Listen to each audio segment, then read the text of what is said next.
Alors, ce que vous voyez là, c'est la vidéo qu'un locataire a pris pour alerter le syndic de son immeuble. Par chance, il est allé les prévenir par la suite et pendant qu'il n'était pas là, c'est tout le bâtiment qui s'est effondré. Cet immeuble, c'était le 65 rue d'Aubagne à Marseille en 2018. 8 personnes sont mortes dans ce drame, causé par des murs qui étaient gorgés d'eau depuis des années. Et le 1er février 2024, quand la Fondation l'Abbé Pierre a présenté son rapport sur l'état du logement, elle a montré ceci. Ah oui, là c'est la douche, le joint de la douche qui fuit.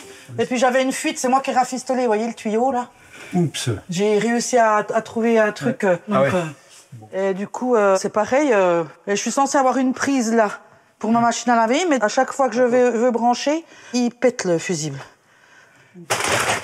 Il n'y a pas de protection sur votre système d'électricité, donc vous êtes il n'est pas aux normes. En prise directe avec au moindre problème, quoi. Là, le problème, c'est qu'ils ont mis le paquet flottant sur de la terre. Et puis là, vous avez un énorme trou. Alors, vous rentrez votre pied à l'intérieur, quoi, carrément, quoi. Ça s'est aggravé, et puis on a mis une tôle, quoi. C'est pas le pire. Tous les sols et tous les murs sont remplis d'eau. Voilà. Et sinon, il y a la saprifrise, là aussi. Mais j'ai beau la refaire, elle tient pas.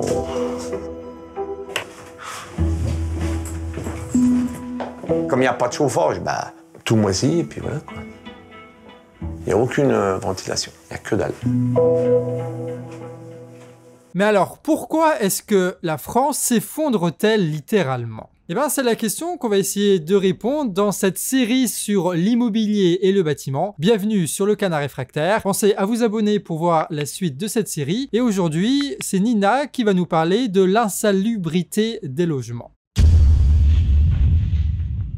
Manque d'entretien, pas de réparation, enfin des exemples comme celui-là, vous en avez forcément autour de vous. La presse locale en fait état très souvent puisque parfois ça a des conséquences dramatiques. À Rébécourt, dans l'Oise, Czesław Kopejnski est mort à 84 ans la nuit du 10 au 11 janvier 2024. Alors vous allez me dire de vieillesse? Eh ben non, à cause du froid et de l'humidité dans son logement social, dont la chaudière ne fonctionnait pas bien depuis 3 ans et dont les fenêtres étaient très mal isolées. Résultat, il faisait 2 degrés dans l'appartement cette nuit-là. Sa femme, Lucette, vit encore dans cet appartement et ses enfants se battent pour faire condamner le bailleur social qui, selon eux, manque à ses obligations. Dans l'Oise d'ailleurs, il y a plusieurs logements sociaux qui se trouvent dans des situations indignes, mais un peu différentes. Des murs noircis de moisissures à cause de l'humidité, 12 maisons envahies de moustiques, un appartement inondé d'eau usée, ou bien une tour sans eau chaude. Alors une plateforme a été mise en place pour signaler les problèmes dans un logement, ça s'appelle Histologe. Et écoutez ce qu'en dit Barbara Joly, qui travaille sur le logement dans la métropole de Lyon. Sur la métropole, plus de la moitié des signalements qui sont faits sur cette plateforme sont des logements sociaux.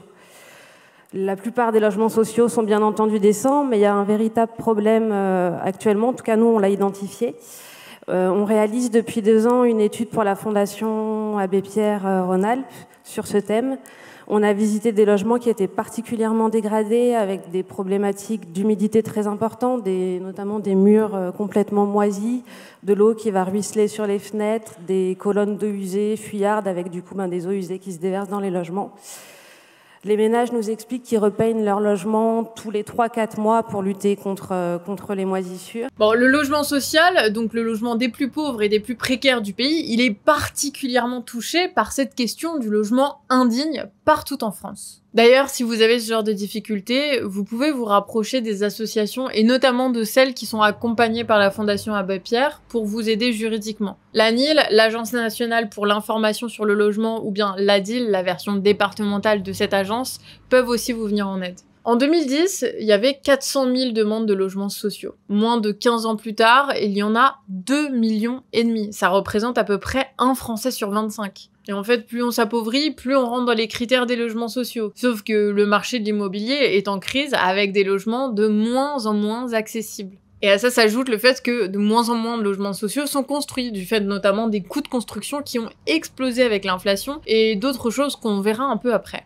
50 km plus loin, Montigny-le-Bretonneux. Cette résidence, qu'on dirait bon standing, a obtenu la réhabilitation thermique attendue à Buchelet. Mais après 4 longues années de chantier, là encore, des malfaçons sont apparues. Ces images, filmées par les résidents eux-mêmes, se passe de commentaires. Et ces constructions, quand elles sont faites à la va-vite et par le plus offrant en plus, elles comportent parfois des malfaçons. Sauf que la demande est tellement gigantesque et l'offre si faible que les familles se retrouvent forcées en fait de prendre ce qu'il y a pour pas être à la rue tout simplement. Tout ça dans un contexte bien particulier avec une concentration des logements dans quelques mains. Ce dont on avait déjà parlé en 2022 sur TikTok. On a 10 fois plus de logements vides que de SDF, tu te rends compte? Attends, mais pourquoi ça augmente comme ça en fait? C'est simple. Si la France était une classe de 28 élèves, t'en aurais un seul qui possède la moitié des locations de tout le groupe. Quoi, mais c'est énorme en fait. Et ça fait monter les prix. En fait, c'est assez simple. Quand t'achètes un logement et que les prix grimpent, tu peux vendre l'appart plus cher que le prix auquel tu l'as acheté. Oui, jusque-là, c'est logique, ouais. Donc aujourd'hui, on a des gens qui achètent des logements juste pour qu'ils prennent de la valeur avant de les revendre. Mais malheureusement, en plus de ce comportement des grands propriétaires qui prennent les logements pour des actions en bourse, il y a aussi un rôle décisif de l'État dans cette situation. Parce que le logement indigne est dû directement à des politiques indignes. Et si vous voulez être informé des politiques indignes et de comment elles pèsent sur nos vies, vous pouvez vous abonner à cette chaîne et vous pouvez aussi nous soutenir sur Tipeee. Mais là, on va parler climat politique. Parce que lorsque Macron et sa clique établissent une politique favorisant les seuls ultra riches et grands bourgeois, ils sèment la misère. Et avec elle vient la rancœur, la colère et évidemment, les politiques ont des boucs émissaires privilégiés, comme l'explique Christophe Robert, le délégué général de la Fondation Abbé Pierre. Rappelons ici que criminaliser les pauvres, stigmatiser les bénéficiaires du RSA, les demandeurs d'emploi, les personnes étrangères, tout comme rechercher des boucs émissaires pour détourner l'attention et donner le sentiment de régler les problèmes du pays, a des conséquences dramatiques. Le logement, c'est comme le travail, c'est un exemple parfait pour parler de la politique anti-pauvre de Macron et de sa clique. Vous vous souvenez de ça? Vous avez beaucoup d'étudiants qui sont obligés de travailler encore, c'est vrai. Mais bon sang, regardez un petit peu ailleurs. Ouh, ça va, messieurs, dames. N'allez arrêter. Si à 18, 19 ans, 20 ans, 24 ans, vous commencez à pleurer parce qu'on vous enlève 5 €, qu'est-ce que vous allez faire de votre vie? Elle, c'est Claire Aupetit, une ancienne députée macroniste en juillet 2017. Parce que juste après avoir presque supprimé l'impôt de solidarité sur la fortune, le premier réflexe de ces tout nouveaux élus, c'est de supprimer 5 balles sur l'allocation de logement. Alors pour les plus pauvres, ça faisait tâche. Alors on a baissé aussi les loyers de 5 € dans les logements sociaux. Du coup, les bailleurs sociaux qui s'occupent de construire et d'entretenir les logements sociaux, ils ont eu beaucoup moins de moyens, ce qui a conduit à des logements indignes, faute d'entretien. La baisse des appels continue d'ailleurs depuis, avec une autre réforme entrée en vigueur début 2021 qui a changé le mode de calcul, évidemment, à la baisse. Si certains étudiants ont vu les aides augmenter, d'autres ont tout perdu du jour au lendemain. Il y en a, comme pour moi, qui ont baissé de 70 €. Alors déjà, ça peut paraître rien. Pour un étudiant, c'est énorme, 70 € par mois. Et il y en a qui ont vu leurs aides complètement supprimées à 0 €. Et donc qui sont obligés de changer de logement ou ça a des conséquences radicales. Sur les logements sociaux, il y a aussi la loi SRU, Solidarité et Renouvellement Urbain, votée en 2000, qui impose aux communes la construction de logements sociaux. Dans son discours de politique générale, le Premier ministre, il y a 2 jours, a annoncé vouloir faire entrer les logements intermédiaires dans la loi SRU. Clairement, c'est une dérive inacceptable. Bon, le logement intermédiaire, en gros, c'est le logement des cadres. Donc des gens qui gagnent 2500, 3000 ou 4000 € par mois et qui peuvent payer des loyers plus hauts avec aussi des logements plus confortables, plus grands. Et si ces logements sont intégrés dans la loi SRU par les macronistes, ça voudra dire que des communes pourront ne plus construire de logements sociaux pour les pauvres en disant « Oui, non mais regardez, j'ai quand même construit plein d'apparts. Oui, c'est pour les cadres, mais j'ai construit plein d'apparts. » Donc il y en aura moins pour les pauvres alors qu'il en manque déjà. Clairement, c'est une dérive inacceptable. Une dérive inacceptable à une période où 2 tiers des communes ne respectent déjà pas la loi. Je pourrais même dire que c'est une provocation à l'heure des 70 ans de l'appel de l'Abbé Pierre. Parce que, souvenez-vous, en 2006, c'était son dernier combat public à l'Abbé Pierre, qui était monté à l'Assemblée nationale justement au moment où certains voulaient affaiblir la loi SRU. Il avait dit « Vous êtes en train de marcher sur les petits, vous oubliez les petits. Nous en sommes là aujourd'hui. » Il était aussi possible de prendre une décision plus générale sur les loyers. Certaines villes se sont mises d'ailleurs à les encadrer. Ailleurs, par contre, ils augmentent parfois de 3,5% par an, comme pour Linguisticae qui s'est pris 100 € d'augmentation en 4 ans. Et pourquoi 3,5%? Eh bien parce que l'indice de référence des loyers est bloqué par la loi de pouvoir d'achat de 2022. Voilà, c'est un joli cadeau du gouvernement. Si seulement les salaires étaient aussi indexés à l'inflation, serait sympa, non? Parce que bon, là, ça fait que rajouter un poids financier supplémentaire sur les plus pauvres. Bon, une des dernières ignomies de la Macronie en la matière, c'est la loi Kasbarian-Berger, bon, dite loi anti-squat, qui permet de déloger plus facilement les squatteurs. Elle prend ses racines dans une propagande médiatique qui dure depuis des années, hein, quitte à se vautrer carrément dans la manipulation, comme le Parisien de Bernard Arnault en 2022. Une affaire vraiment emblématique de l'ambiance anti-squat. Un article viral qui reprend la version d'un couple d'acheteurs qui aurait acquis une maison sans savoir que des gens habitaient déjà dedans. Hein. On les retrouve d'ailleurs à se plaindre chez Hanouna. Donc là, je suis surpris, c'est normal. Oh, les pauvres. Hein. Sauf que problème, à la date de la remise des clés, le 19 mai, leur agent immobilier publie une vidéo pour les remercier d'avoir acheté malgré la situation. Merci encore une fois à ma vendeuse de m'avoir fait confiance pendant tout ce trajet. Merci à mon acquéreur d'avoir été patient également parce que franchement, ça en vaut la peine, enfin ça en valait la peine. Aujourd'hui, elle a un bien, certes à un coût très intéressant hein, du fait de tous les travaux de remise en état, du fait de l'occupation hein, des squatteurs dont il faut encore s'occuper parce qu'il y a des procédures à mettre en place. La famille de squatteurs a en réalité été arnaquée de 120 000 € par un intermédiaire et revendiquait la propriété de la maison, hein, bien loin donc du récit médiatique. Bon, finalement, la famille va être agressée, virée, puis vivra d'hôtel en hôtel via le 115. Mais le Parisien de Bernard Arnault ne regrette rien. Non, rien de rien. Arrêt sur image qualifiera cette affaire de fiasco, hein, mais finalement, le Parisien peut se féliciter d'avoir permis une ristourne énorme pour les propriétaires. Puis bon, tant pis pour les dommages collatéraux. Hein. Non, rien de rien. Et cette histoire, elle montre bien la propagande anti-squatter dont on est inondé toute l'année, surtout à l'approche de la fin de la trêve hivernale. Mediapart a même fait un article complet pour montrer à quel point le mythe du gentil propriétaire dans son bon droit qui peut plus entrer dans sa maison et du méchant squatteur abusif qui casse tout était médiatiquement présent. Une manipulation qui cache à la fois l'ultra-concentration du parc immobilier dont on a parlé juste avant et la prospérité des marchands de sommeil. Hein. C'est pratique. Donc c'est ce travail de propagande qui va permettre de faire passer la loi anti-squat de 2023. Le Parlement a par ailleurs adopté la loi visant à protéger les logements contre l'occupation illicite. Une loi qui s'en prend durement aux victimes de la crise, y compris ceux qui trouveraient refuge dans des bâtiments vides depuis des années, en les exposant à 2 ans de prison et 30 000 € d'amende. Une loi qui réduit les délais qui permettent aux locataires et aux bailleurs de trouver un arrangement à l'amiable pour éviter une expulsion et qui réduit les pouvoirs du juge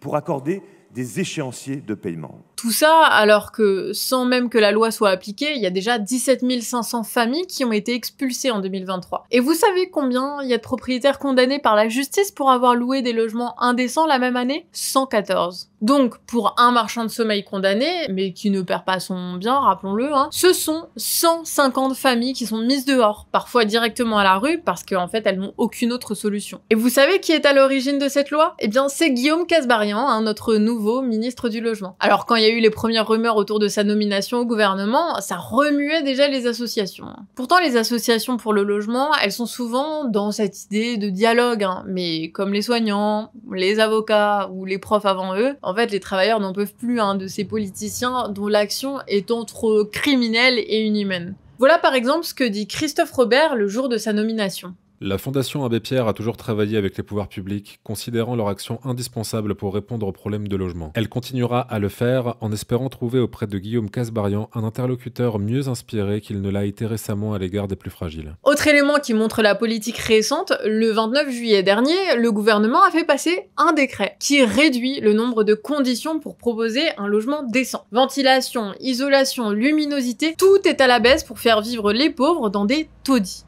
Et le plus spectaculaire, c'est la norme de surface et de hauteur du logement 9 mètres carrés sous 2,20 mètres, qui en fait a sauté pour une norme de volume de 20 mètres cubes sous 1,80 m. Ils s'y verraient vivre, eux, sous 1,80 m, ceux qui ont passé ce décret. Et suite à ce décret, c'est une procédure sur 3 pour indécence du logement qui aurait été abandonnée. Hein. Voilà, super. Sachant que en plus, les 9 mètres carrés d'avant le décret, c'était déjà pas très grand, hein. C'est une vie passée à entasser, ranger, empiler, suspendre. Une vie à plier, replier, dépliés. Pour réussir à habiter dans une pièce de quelques mètres carrés. La politique menée est donc très claire, hein. Pour gaver les bourgeois, les marchands de sommeil, il faut rationner les pauvres et les faire vivre dans des taudis, hein. Et puis les punir quand ils trouvent des solutions de repli. Nous, on veut faire l'inverse et on vous invite à squatter l'espace commentaire de la vidéo, hein, pour proposer vos solutions. Il y a un bébé ici? Ouh là là là là. Quel âge il a votre tout petit? 3 mois. 3 mois? Oui.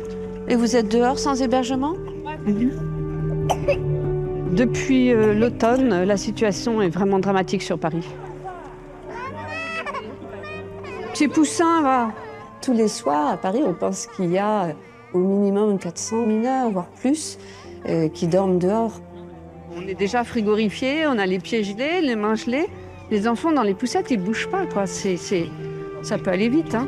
La politique de destruction de nos conditions de vie mise en place actuellement, en effet, ça veut dire qu'on se retrouve avec des bébés qui dorment en plein mois de janvier dans une poussette dans la rue. À Strasbourg, comme partout en France, il y a des parents d'élèves et des enseignants qui pallient d'eux-mêmes les manquements de l'État en s'organisant pour loger les enfants laissés à la rue. En 10 ans, le nombre de personnes sans domicile a doublé, passant de 115 000 à 330 000. Il y a plus de 8 000 demandes d'hébergement d'urgence au 115 chaque nuit, et parmi elles, c'est presque 3 000 mineurs.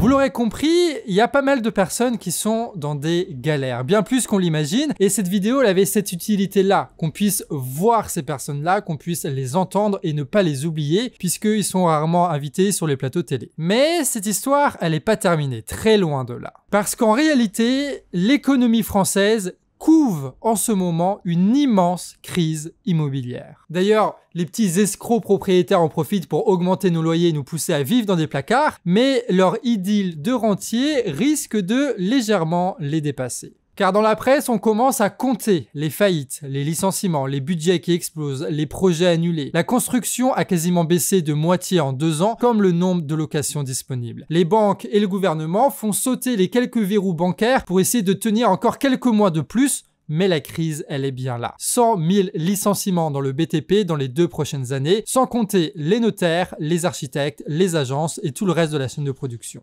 Alors, face à cette crise, la colère des locataires qui est la nôtre pourrait bien gronder en même temps que la colère de ceux qui construisent et rénovent nos logements. Nous sommes tous mis à bout par un système qui ne fonctionne plus et qui, en réalité, ne serait pas si difficile à transformer. Crise, révolte, solution, c'est le programme des prochaines vidéos sur le logement, sur le Canard Réfractaire. Donc pense à t'abonner et à nous soutenir sur Tipeee si tu aimes notre travail qui est fait en toute indépendance. Merci en tout cas à tous ceux qui nous soutiennent un jour après jour. Sans vous, ce serait impossible. Sur ce, Amis Réfractaires, à la prochaine.